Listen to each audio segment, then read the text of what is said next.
বৰ্তমান অসমত বাস কৰা বাঙালী হিন্দুসকল বিভিন্ন গুৰুতৰ সমস্যাৰে ভাৰাক্ৰান্ত হৈ পৰিছে। নিজৰ দেশতে তেওঁলোক বিদেশী হৈ পৰিছে। ভোটাৰ হিচাপে ডিটেনশ্যন কেম্পত থাকিবলগীয়া হৈছে। এই গুৰুতৰ অভিযোগ সদৌ অসম বাঙালী যুৱ ছাত্ৰ ফেডাৰেশ্যনৰ। গুৱাহাটী প্ৰেছ ক্লাবত আয়োজিত এখন সংবাদমেলত ছাত্ৰ সংগঠনটোৱে দাবী কৰে বাঙালী হিন্দুসকলক সুৰক্ষা দিব লাগে।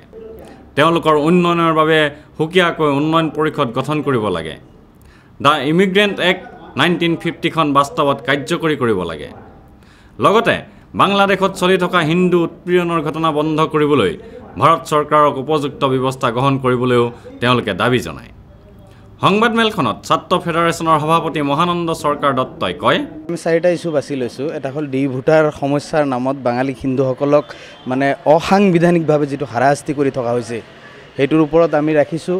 আৰু ভাষিক সংখ্যালঘু উন্নয়ন বোৰ্ড নামৰ এটা বোৰ্ড চৰকাৰে আমাক গঠন কৰি দিছে আৰু তাত বিভিন্ন জনগোষ্ঠীক সাঙুৰি লৈছে, অথচ সেই জনগোষ্ঠীখিনিৰ নিজাববীয়াকৈ কাউন্সিল আছে, বোৰ্ড আছে।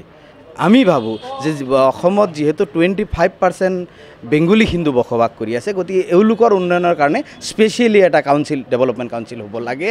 এইটো এটা। আৰু অসমত পুনৰ সংস্থাপৰ নামত বাঙালী হিন্দুসকলক বিভিন্ন জেগাত, যেনেকৈ বৰপেটা জিলাৰ কাৱৈমাৰী ৰিজাৰ্ভ, নগাঁও জিলাত, বিভিন্ন জিলাত মাটি মানে আবণ্টন দিয়া হৈছিল তেওঁলোকক, কিন্তু দুৰ্ভাগ্যৰ বিষয়ে আজিলৈকে সেই মাটিসমূহ পট্টন দিয়া নহ'ল। আৰু 4 নম্বৰত আমি বাংলাদেশত যিটো হিন্দুসকলৰ ওপৰত নিৰ্যাতন চলি আছে, এই নিৰ্যাতন ভাৰত চৰকাৰে হস্তক্ষেপ কৰি অতি সোনকালে বন্ধ কৰিব লাগে।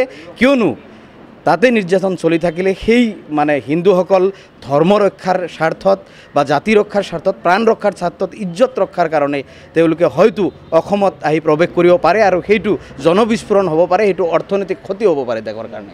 এইটো ভাৰত চৰকাৰে সেইকাৰণে এইটো হস্তক্ষেপ কৰাৰ প্ৰয়োজন আছে বুলি আমি ভাবোঁ।